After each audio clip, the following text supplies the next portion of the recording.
일단 제 발제문을 미리 읽어보신 선생님들은 감을 잡으셨겠지만 이정훈 교수가 저쪽에 전향했나? 이런 걱정이 드시죠. 왜냐하면 지금 제가 주로 인용한 학자들이 악셀 호네트, 마사 누스바움, 주디스 버틀러 이렇게 됩니다. 그러니까 정의론으로 유명한 마이클 샌델을 제외하고 나면 전부 다 진보 진영의 킹 사상가들이죠.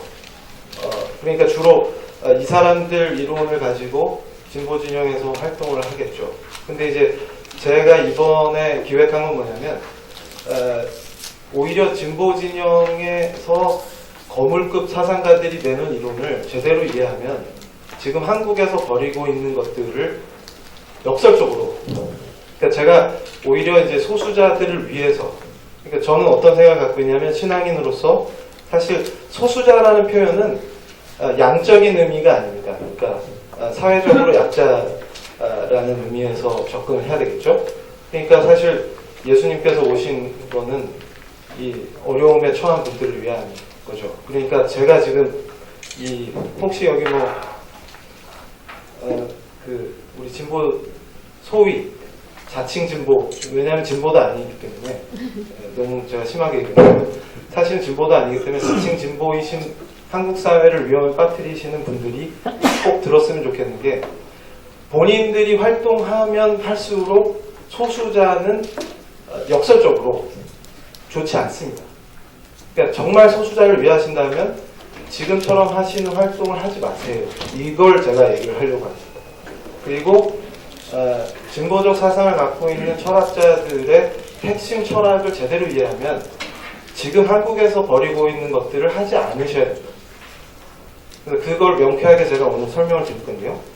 그리고 특히 이분들이 내세우는 거는 사실 지금 국가인권위원회의 연구 용역에서도 밝히고 있는 게 제재를 강화시키는 방안입니다. 그러니까 소수자를 위해서 제재를 더 강화시키자. 그 안에 이제 혐오 표현도 있는 거죠. 그러니까 특히 혐오 표현을 주로 이 진보 진영에서 내세웠던 것들이 비범죄화입니다. 그러니까 가급적이면 범죄를 구성하는 것들을 비범죄화해서 사회를 자유롭게 하자라는 것들을 주장하다가 지금 이거는 혐오 표현의 경우는 범죄화하자. 또 2중 3중에 제재를 해서 뿌리 뽑자. 이런 식의 접근인데요. 제가 여기에 대해서 굉장히 위험을 표현하는 것은 뭐냐면 한국 민주주의를 설명하면서 제가 갈등 문제를 말씀을 드릴 건데요. 정치적 목적을 위해서 사회적 갈등을 타겟으로 잡아서 움직이는 정치활동은 굉장히 위험합니다. 왜냐하면 결론적으로 그 공동체를 파괴하기 때문이죠. 이런 전략은 단순히 자기 진영의 정치적 목적을 위해서 하다가 그 목적이 달성되면 사회는 파괴되는 겁니다. 그러니까 이런 위험한 것을 하지 말라는 거죠. 그래서 제가 하고 싶은 얘기는 뭐냐면 지금 유럽 상황을 제가 제 원고에서도 예를 많이 들었는데요.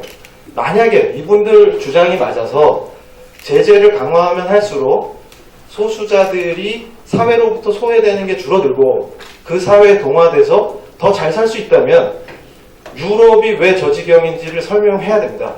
무슨 얘기냐면 예를 들어서 프랑스 같은 경우는 제재를 계속 늘려왔죠. 그러니까 프랑스 국내법으로도 2중 3중의 보호를 받고 있어요. 소위 이분들이 소수자라고 하는 분들이. 거기에다가 EU 시스템이 있기 때문에 한 층의 제재가 한 층이 더 있습니다. 그러면 거의 한 3중 구조예요.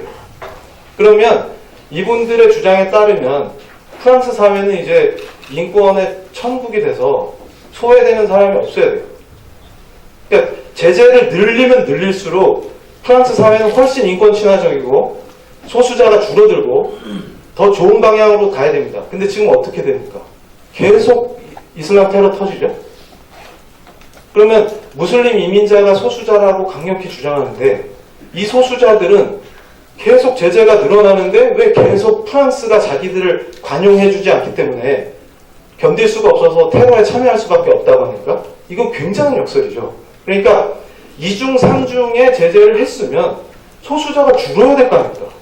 그러면 소수자를 위해서 2중 3중의 인권보호 시스템을 계속 제재를 증가시켰는데 소수자들은 더 자기들이 소외되고 탄압받아서 폭탄을 터뜨리지 않으면 안 된다고 주장합니다.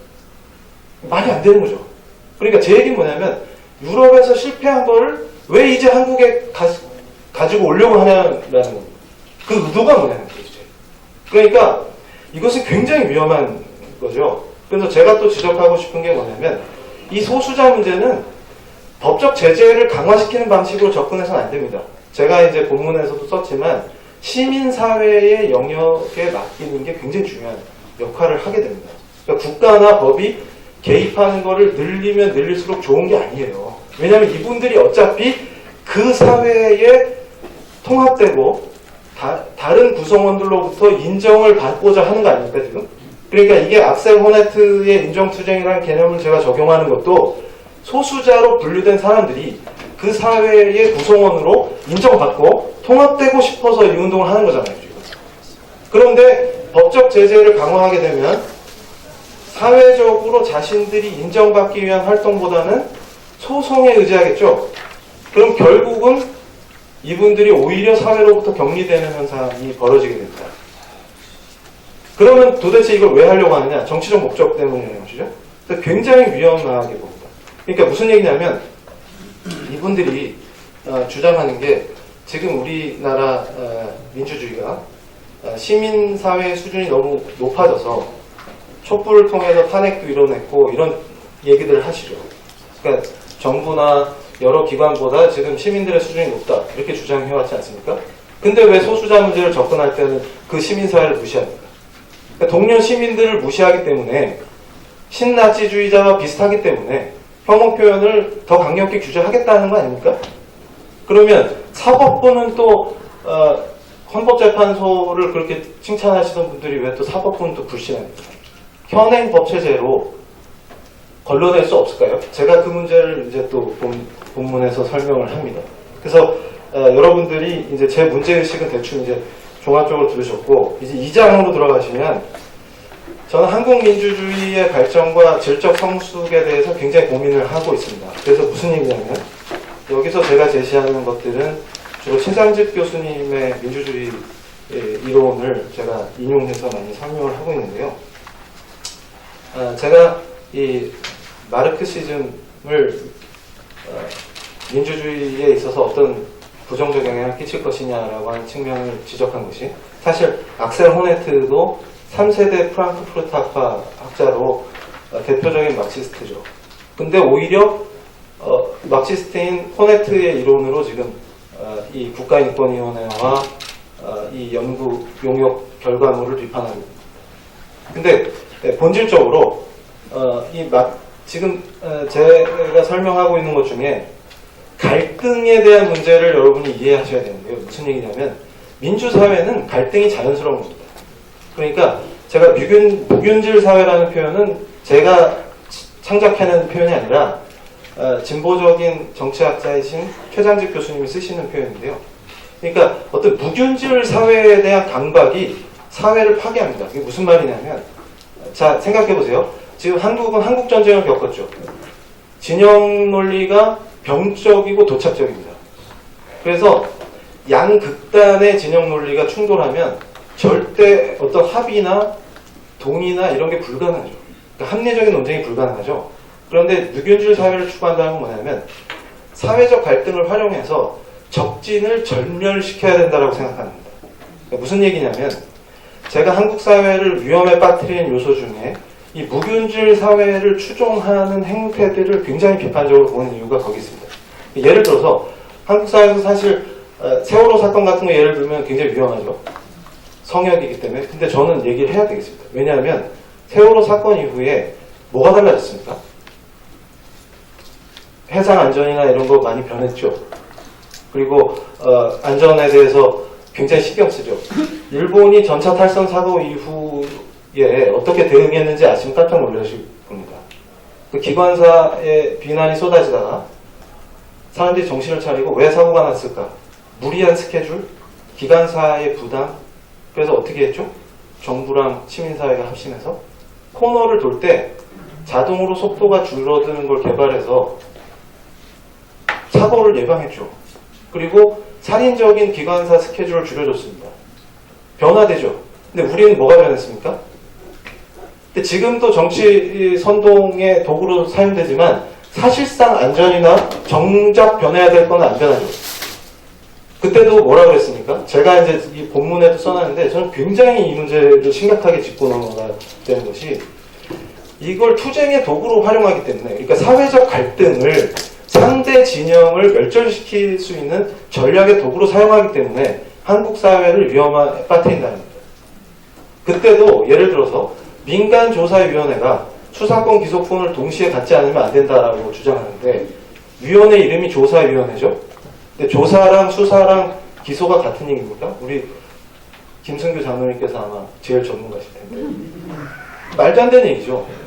제목이 조사위원회인데 수사랑 기소권을 가지면 조사하는 데니까 수사하는 데니까 기소하는 데니까 그럼 여기서 이제 시간 없으니까 제가 자세히 설명 안 할 건데 정신이 왔다 갔다 하는 겁니다. 그러니까 개념의 혼란을 활용하죠.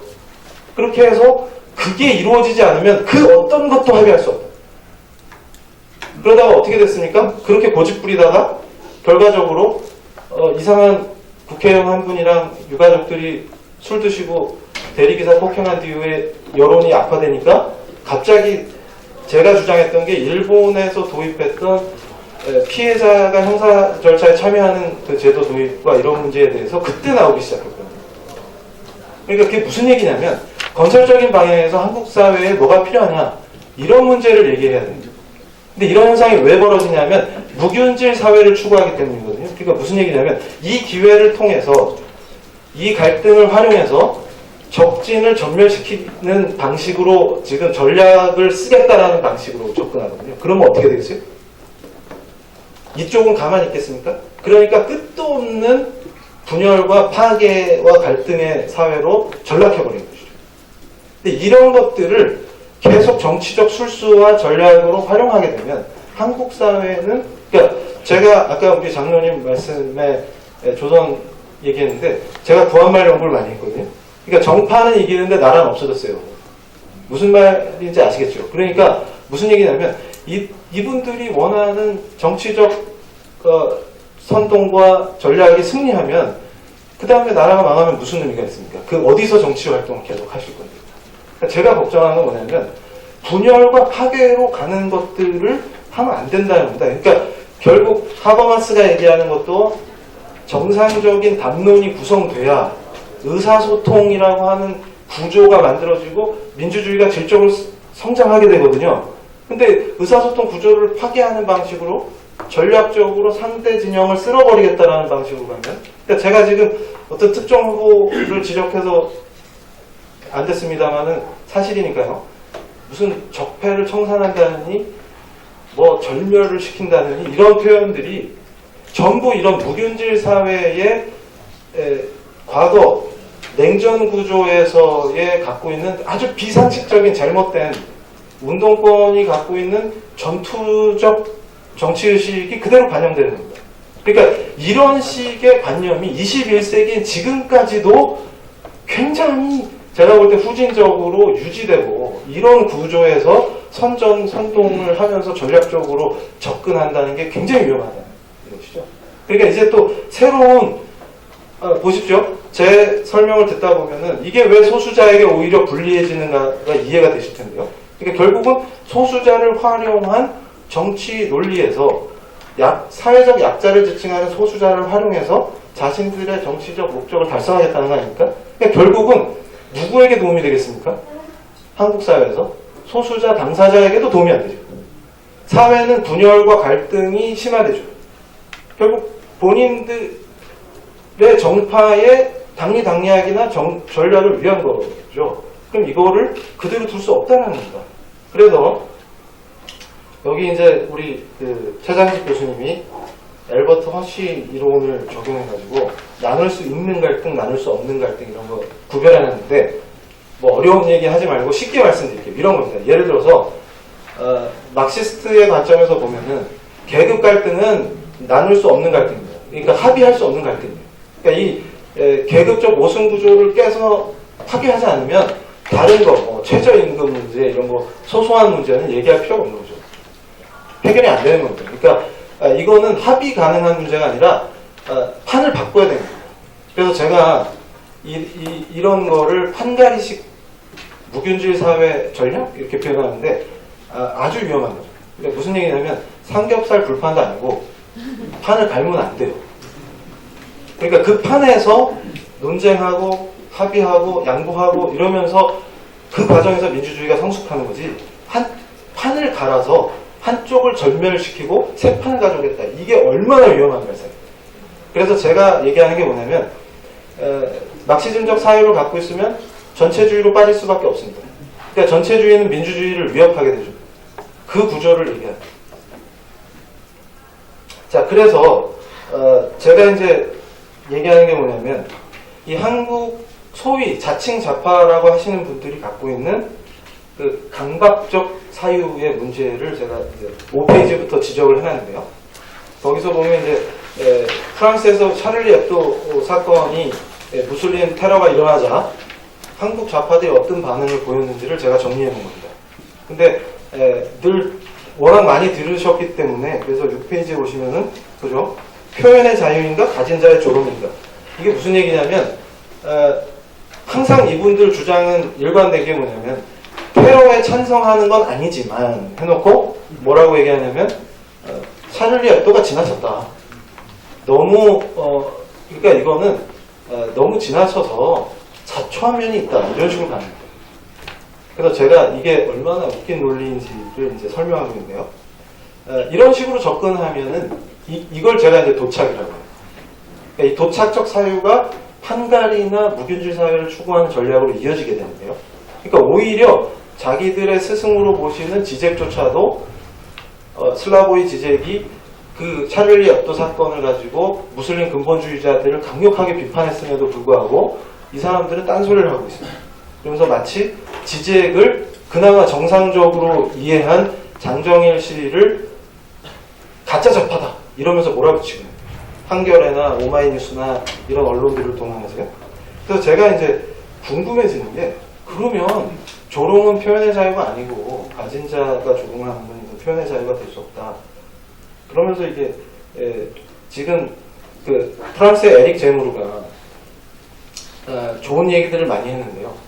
국내는 이게 번역 소개가 안 됐어요. 그래서 제가 우리 굉장히 선구적인 사고를 하고 계신 우리 존경하는 김승규 장교님께서 저한테 시키셔갖고 번역을 해서 여러 가지 내용들을 소개했는데 프랑스에서도 이게 굉장히 문제가 됐습니다. 무슨 얘기냐면 제가 하나만 쉽게 예를 들어드릴게요. 자, 집주인이 임대인과 임차인 관계로 자기 집을 임대차 하려고 합니다. 근데 이제 무슬림 가족이 왔는데 애가 넷이에요. 그럼 6식구죠? 그럼 그 조그만 아파트를 6명이 쓰겠답니다. 그리고 프랑스 백인 커플 둘이 왔어요. 둘만 삽니다. 그럼 여러분이 집주인으로 누구한테 집을 내주시겠어요? 둘만. 근데 6명 오신 분들이 이게 좀 받기 싫죠. 솔직히. 그러면은 거절을 하면은 이게 무슬림에 대한 굉장한 차별입니까? 아니면 무슬림을 혐오한 겁니까? 그러니까 이런 말도 안 되는 논리들이 결국은 무슬림 가정이 프랑스 사회에 어떻게 될까요? 인정받고 프랑스의 한 구성원으로 동화되는 걸 막습니다. 그러니까 만약에 이때 이 무슬림 가정이 거절당했으니까 제재 카드를 뺐다. 이러면 어떻게 될까요? 더 악화됩니다. 상황. 무슨 얘기냐면 파리 시민으로 적응할 수 없습니다. 그러니까 제재가 무서워서 만약에 그냥 무슬림 가족을 들였다고 생각해 보세요. 그럼 파리 시민들이 무슬림 이민자 가정을 어떻게 생각할까요? 마음속으로? 굉장히 이게 소수자니까 우리가 보호해야 돼 이렇게 생각할까요? 오히려 그러니까 이게 무슨 얘기냐면 법적 제재의 강화는 소수자를 무임승차자나 무능력자나 이런 식으로 몰아붙이게 되는 구조를 강화시킨다는 거예요. 그러니까 결국은 제가 얘기하죠. 악셀 호네트가 오히려 진보적 사상가인 호네트가 얘기한 인정투쟁을 방해하는 굉장히 강력한 사회적 요소로 등장하게 될 거라는 거예요. 그러니까 무슨 얘기냐면 소송이 남발되면요. 소송을 거는 사람이 이기든 지든 소송을 당하는 사람 입장에서는 그 사람에 대해서 포용적 관점을 갖기보다는 적대적 감정을 갖고 있지만 숨기게 되죠. 그러면서 더 강화됩니다. 그러면 이 사회가 갈등이 해소되는 통합과 인정의 사회가 될까요? 아니면 갈등이 극에 달하고 소송이 빗발치는 소송공학으로 전락하고 있어요. 마이클 샌델이 지적하는 게 미국 자유주의 한계를 강조하면서 공화주의적인 관점을, 공화주의 정치 철학을 강조하는 이유가 있습니다. 왜 그러냐면 미국도 건국 초기에는 공화주의적 전통이 강했어요. 근데 이게 시간이 지날수록 자유주의적 요소가 강해지면서 소송공화국으로 전락했다는 것이죠. 그러니까 시민의 덕, 다시 말하면 수준 높은 복민의 덕을 공유하는 시민의 성장이 결국은 미국 공화주의와 민주주의의 희망입니다. 그러니까 다시 말하면 무력한 자유주의적 구조가 소송공화국으로 전락하는 것을 낳았다는 것이죠. 그러니까 이 샌델의 저서 중에서 중요한 것이 자유주의의 한계를 지적하는 것과 민주주의의 불만들을 얘기하는 겁니다. 그러니까 무슨 얘기냐면 미국 민주주의의 불만들, 그러니까 왜 무력하냐, 이거는 자유주의의 한계에 달려있다는 것이죠. 그런데 제가 지적하는 건 뭐냐면 이 진보 이분들이 방향을 잘못 설정해가지고 지금 말씀드린 대로 한국을 소송공화국으로 전락시키는, 미국이 이미 경험한 부정적인 민주주의를 질적으로 성장하는 것을 막는 이 구조와 유럽이 이미 실패한 것들을 합쳐서 한국에 도입하겠다고 하는 이 시도는 도대체 무엇을 위한 것이냐라고 강력히 얘기를 하는 것입니다. 그러니까 결과적으로 이제 보세요. 구체적으로 말씀을 드리면 8페이지를 보시면 규제와 사회적 종속의 확정이라는 역설입니다. 그러니까 이게 무슨 얘기냐면 주디스 버틀러는 다 아시죠? 아마 저 때문에 또 많이 알게 되신 분들도 있을 것 같은데 이 버틀러가 뭐라고 얘기했냐면 아주 재밌습니다. 그러니까 버틀러가 바로 이 점을 제가 지금까지 설명한 지점을 아주 예리하게 포착하는 거예요. 무슨 말이냐면 자, 버틀러가 한 얘기를 제가 그대로 설명을 드리면 혐오 발언은 자신이 발언하는 순간에 말을 전달받은 자를 구성한다. 혐오 발언은 어떤 상처를 묘사하거나 상처를 결과로 생산하지 않는다. 혐오 발언은 그런 발언을 말하기에 있어서 상처 그 자체의 수행이며 여기에서 상처는 사회적인 종속으로 이해된다. 자, 이제 이게 뭔 말이지? 그러면 다음 설명을 읽으시면 더 이해가 돼요. 나는 혐오 발언의 결과로 겪는 고통을 축소하기 위해서가 아니라 혐오 발언의 실패가 비판적인 대응의 조건이 될 수 있는 가능성을 열어놓기 위해서 혐오 발언은 항상 작동한다는 가정을 잠깐 의심하고자 합니다. 이게 무슨 말이냐면 제가 풀어드릴게요. 어렵죠? 주디스 버틀러는 항상 어렵게 말합니다. 근데 제가 재밌어하는 건 뭐냐면 제가 이 법철학 얘기를 하면은 그 골치 아픈 얘기 왜 해? 이러는데 절대 그런 식으로 접근하시면 안 되는 게 그러면 이 사람들은 어떻게 이 골치 아픈 얘기를 몇십 년간 해가지고 68혁명 이후에 인권 스탠다드로 올려놨겠습니까? 그러니까 우리도 어려운 얘기를 계속 해야 된다. 그리고 우리 쪽의 철학을 구성해야 된다. 근데 어려운 얘기하면 그걸 누가 알아먹겠어? 이러면서 이 교수 너 혼자 하니까 머리가 다 빠진 거야. 이렇게 가면 안 된다. 그러니까 머리가 빠지더라도 가발 살지라도 이걸 자꾸 해야 됩니다. 이게 무슨 얘기냐면 버틀러가 하는 얘기는 이런 거예요. 자, 우리가 굉장히 혐오 표현으로 어떤 트랜스젠더를 비하하는 발언을 했다고 가정해 봅시다. 그러면 거기서 묘사한 그 언어가 트랜스젠더라는 존재를 규정하게 되죠.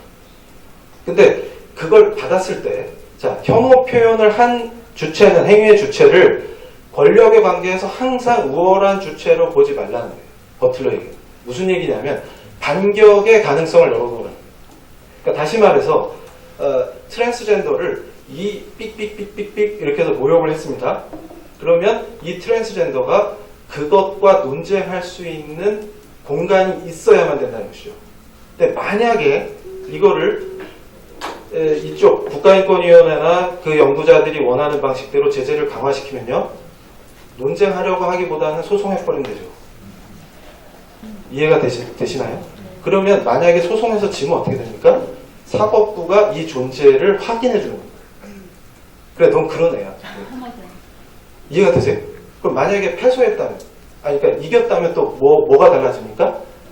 오히려 그 언어가 존재를 규정하는 그 방식이 혐오 표현을 받은 그 사람이 바로 디베이트를 할 수 있게 그 공간이 열려 있어야 오히려 이 존재가 자기 존엄성을 확보할 수 있는 공간이 만들어집니다.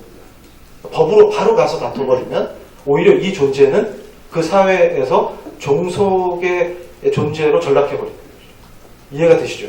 그러니까 이 언어가 굉장히 중요한 문제인데요. 이 언어가 확정돼 버리면 존재론적으로 이 존재가 확정돼요. 그러면 오히려 이 존재가 확보하려고 했던 자신의 명예가 국가로부터 그래 넌 그런 인간이야라고 용인받게 돼요. 법적 구조 안에서. 근데 그런 짓을 버리는 거예요. 그러니까 결국 소수자에게도 이게 별로 도움이 안 된다는 거죠. 그거를 예리하게 주디스 버틀러가 집어내요. 그러니까 무슨 얘기냐면 이들 안에서도 주디스 버틀러가 생각해 보니까 이런 식으로 가면 도움이 안 된다는 거죠. 근데 제가 궁금한 게 주디스 버틀러를 밑줄 쳐가면서 우리가 성경 공부하듯이 읽으시는 분들이 왜 이건 못 봤을까요? 이게 최신 저서인데 그게 신기한 거예요. 그러니까 이게 무슨 얘기냐면 이분들의 목적이 뭔지가 여기서 더 명확해진다.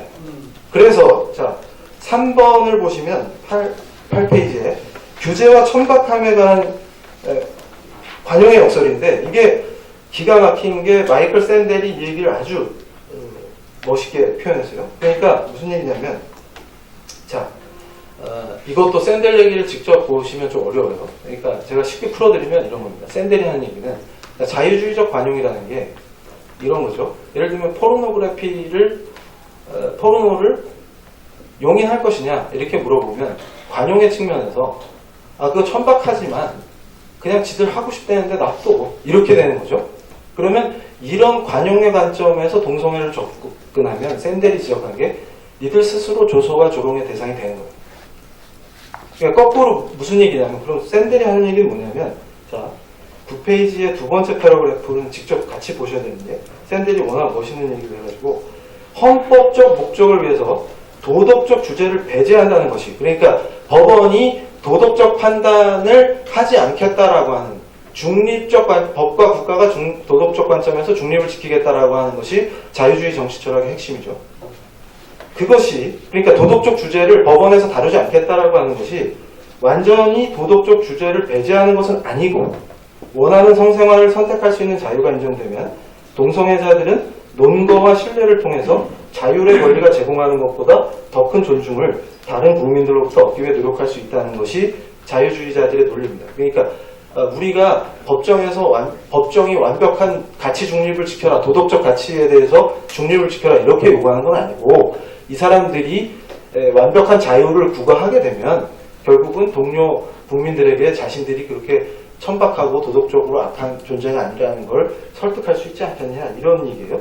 그랬을 때 샌델이 뭐라고 반박하냐면 헌법적 담론이 오늘날 미국의 공공생활에서 정치적 담론의 주제들의 영향을 미치는 정도를 과소평가하는 거다. 이렇게 말하는 거거든요. 그럼 뭐냐?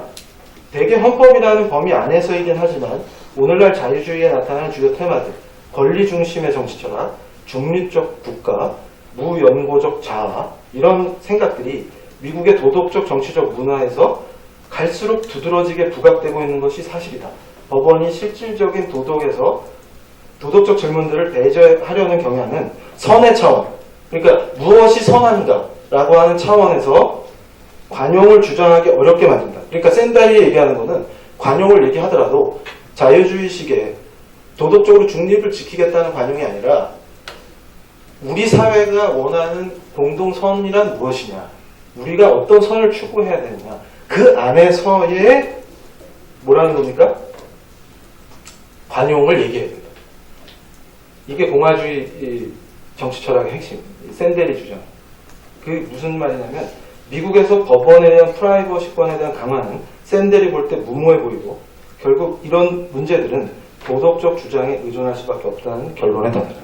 그러니까 결국 정치의 장은 도덕적 논쟁의 장이라는 게 샌델의 주장입니다.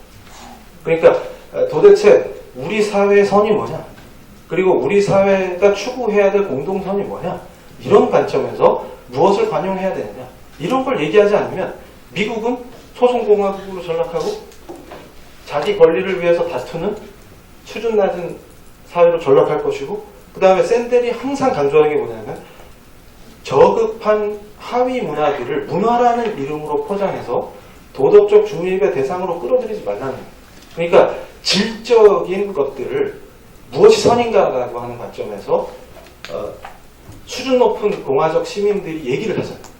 그래야 질적 민주주의가 성장한다. 그래야 민주주의적 불만들이 해결될 수 있다. 굉장히 중요한 얘기들이죠. 그래서 제가 궁금한 게 마이클 샌델 정의론 책이 100만 부 팔렸다는데 도대체 누가 읽은 거냐. 이게 되게 궁금하니까. 근데 어쨌든 하드카바가 더 많이 팔렸다는 걸로 봐서 아마 장식인이에요. 그래서 어쨌든 자 10페이지 보세요. 이제 제가 빨리 끝내겠습니다. 지루하시죠? 그래서 무시와 부욕의 문제가 이게 굉장히 중요한 문제인데요. 두 번째 패러그래프를 보세요. 헤겔의, 그러니까 결국은 헤겔을 응용한 게 호네트 이론인데요. 명예욕구를 설명합니다. 이거 굉장히 중요합니다. 우리가 지금 이 소수자 얘기를 할 때 굉장히 중요한 문제인데요. 결국 뭡니까? 투쟁 속에서 대립하고 있는 두 당사자가 항상 자기 인격의 불가침성을 증명하려고 합니다. 그러니까 인간이라면 누구나 자기 인격이 불가침한 거고 존엄한 거라는 걸 증명하고 싶죠. 그렇지 않은 인간은 없습니다. 그렇다면 이 명예라는 게 도대체 뭐냐? 자기에 대한 태도로 이해할 수 있는데, 명예를 통해 개인은 일종의 전체, 즉 인격적 존재가 됩니다. 그래서 나만의 속성과 특징 모두를 적극적으로 나의 정체성으로 파악할 때 내가 나 자신에 대해 취하게 되는 태도가 명예인 것입니다. 그래서 제가 이제 하고 싶은 얘기는 뭐냐면, 철학적으로 칸트가 얘기하는 도덕의 문제랑 헤겔이 얘기하는 인륜의 문제가 있어요. 지틀리 가이트죠, 독일말로.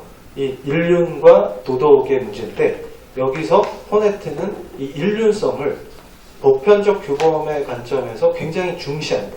근데 제가 보는 관점은 뭐냐면, 요 헤겔이 얘기하는 인륜성을 강조하면서 한국 사회가 추구해야 될 공동선을 깊이 있게 논의하고, 수준 높은 시민들이 우리 공화국이, 대한민국이 어느 방향으로 가야 될 것인가 품위 있게 논하는 그 구조가 한국의 절실한 구조다.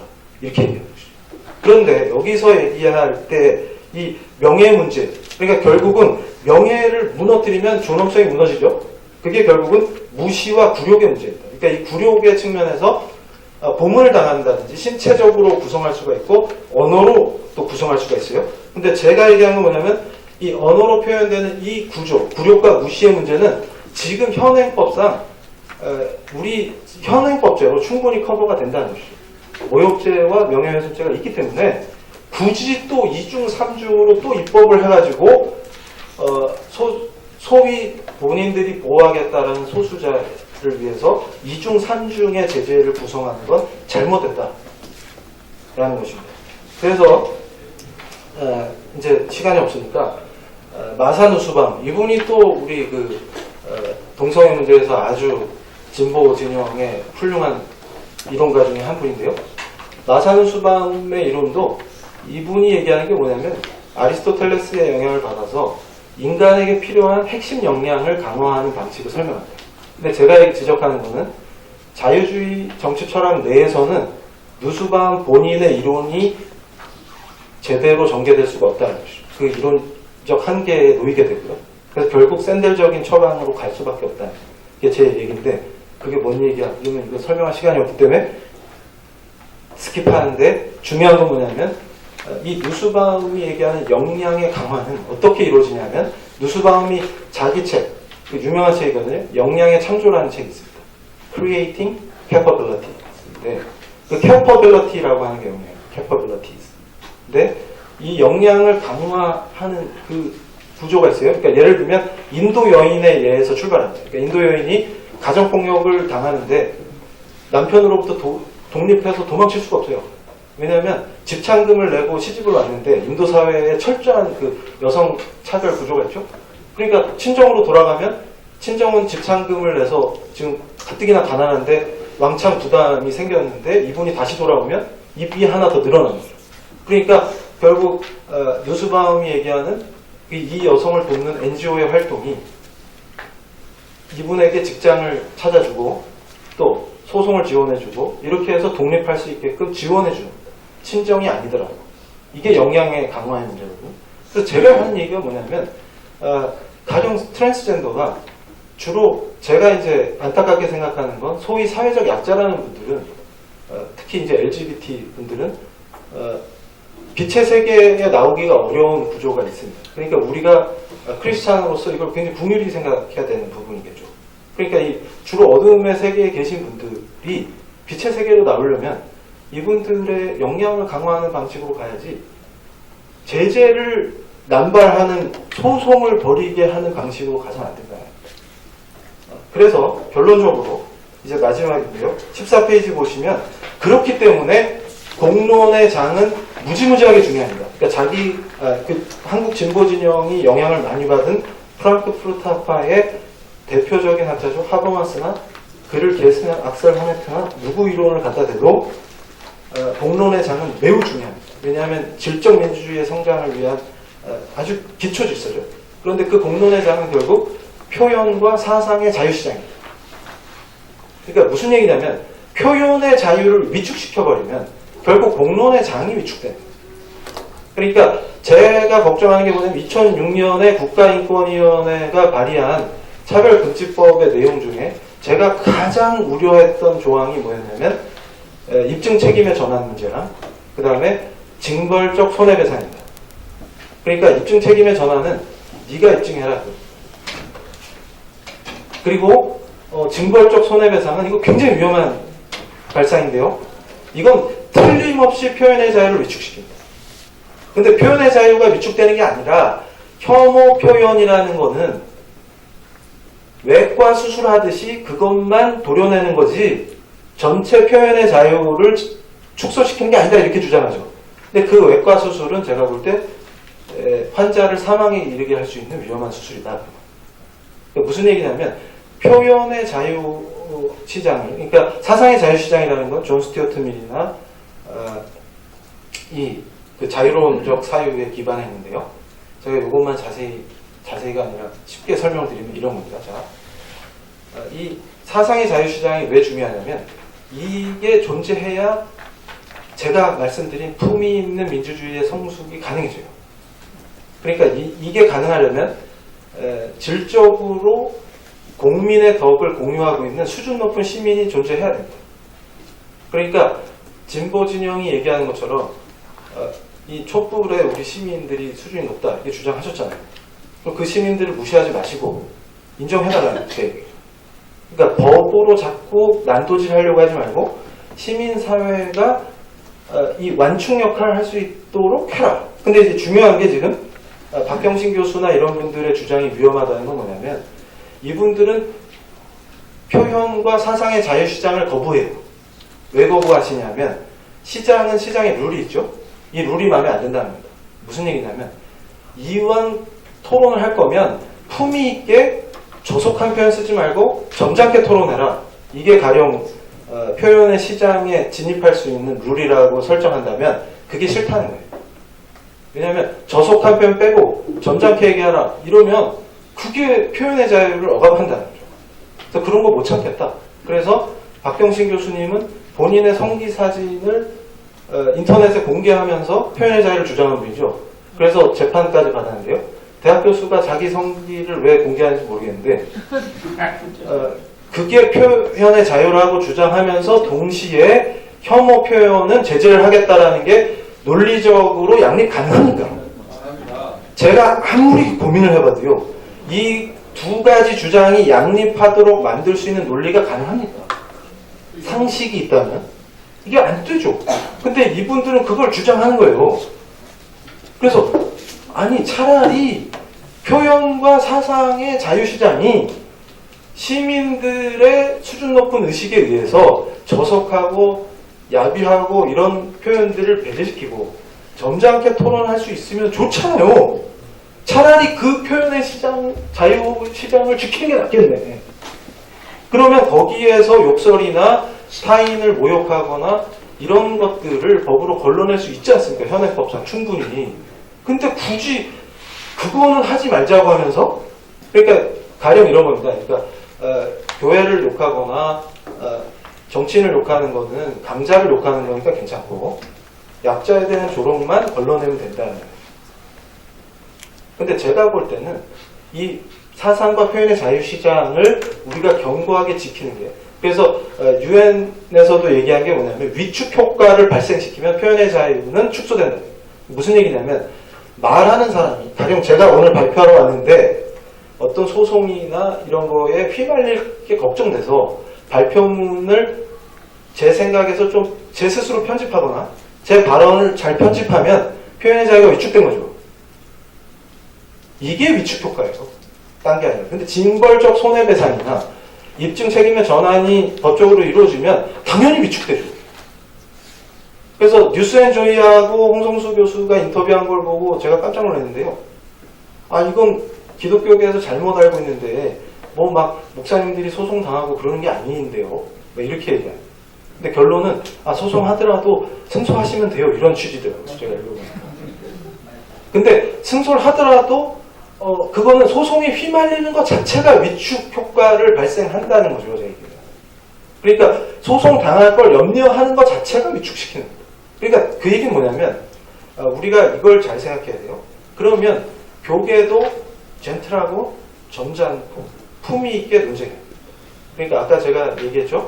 마키아벨리가 얘기할 때 투쟁과 논쟁을 구별해요. 근데 악셀 호네트의 인정투쟁을 논쟁으로 독법을 바꿔서 읽을 때 우리와 그분들이 충분히 토론할 수 있습니다. 그리고 샌델식으로 얘기하면 결혼제도는 분명히 사회가 추구하는 우리 공동선의 목표와 일치합니다.